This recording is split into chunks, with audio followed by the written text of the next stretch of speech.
At ngayon nga pala, nandito kami sa kulungan ng baboy kung saan nakaimbak ang mga pagkain ng mga alaga namin dito. At galing nga pala ako ng palengke dahil kumuha ko ng mga dahon ng repolyo dahil papakain natin sa baboy yan. Dudurugin ko nga pala yan galing sa mga in-order ko dito sa Shopee. In-order ko nga pala yan, ginaganto-ganto lang. Masabog na. Ayan, at matapos ko nga baklasin ng mga nakaraang araw, ito nga pala, nailagay ko na yung panggitna at nailagay ko na rin yung tali. Medyo mabilis nga lang siyang kalawangin, pero okay naman siya. Durog na durog ang gulay para sa pagkain ng mga pato, manok at saka pabo. At habang nagagayat nga pala kami ng gulay, nagdala nga pala si nanay ng pansit na may kasama tinapay para may palaman daw ako at may laman na dyan namin at habang nagkakape. Bali, napanood ko nga pala ito sa Facebook at talaga namang napakabisa, durog na durog ang gulay at kita mo naman na hindi nasasakit ang kamay ni nanay. Ito na yun, pipindutin mo lang ng konti kung gusto mo medyo malalaki at kung gusto mo naman ng Pinoy, kailangan mong diinan. Ito, lalagyan na nga ni Luis ng gulay at atin testingin kung talaga mabisa at kita naman durog na durog.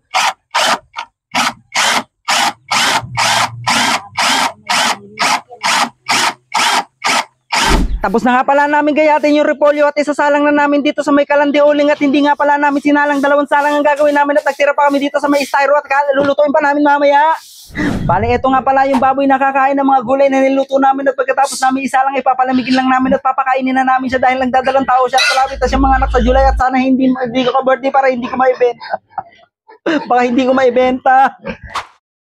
At nandito nga pala ang ating panganay. Bali, dumating siya kaninang umaga at bumili nga pala kami ng paa para itinola at meron din galunggong para iprito at ulam namin mamaya ng hali. Meron nga palang kinukwento ang aking ate na doon sa may tricycle na kanya sinakyan na iwan ng itlog na pula na 5 peraso, binili niya 10 piso isa at ngayon hindi niya na malaman dahil hindi na alam ko ibabalik pa niya. At ngayon ay pupunta nga pala ako ng bahay dahil nagkasalisi kami ng kuya ko. Bibili nga pala kami ng 2 por 2 sa hardware dahil may ginagawa kaming kubo doon sa likod, doon na siya titira sa akin at pumapasok at nagtatrabaho. At nandito na nga kami sa hardware kung saan ay kitang-kita po natin na tinatapos na po ang kahoy na yung order namin 2 por 2 at pumorder din nga pala kami ng yero at kulang ng 2, dinagdagan ko na lang. Dahil kinapos na sa bahay daw ang pera ni Utol.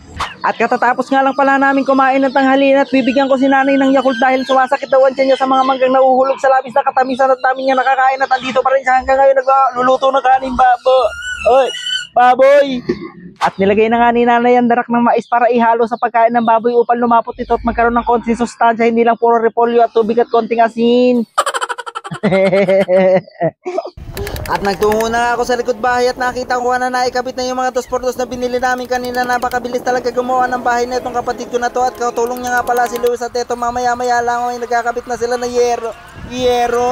Balik kinapos nga pala ng 2 por 2 na mali kami ng kwenta at kaya umalis muna ako at pumunta muna ako ng bayan para bumili at maghanap ng hardware na bukas, kaso nga lang linggo sarado silang lahat at pagbalik nga pala wala na, tapos na sila kaya nagpunta na lang ako dito sa kulungan ng baboy at nakita ko nga nagpapakain na ng baboy ito si nanay kahit medyo mainit pa pinakain nga natin sinalin niya dahil gutom na yung mga alaga namin. Nakain na ni nanay ang baboy dahil gutom na daw ito at matagal maluto yung niluto niya repolyo na may darak ng mais at ito na nga kumakain na nga mga baboy ang takaw.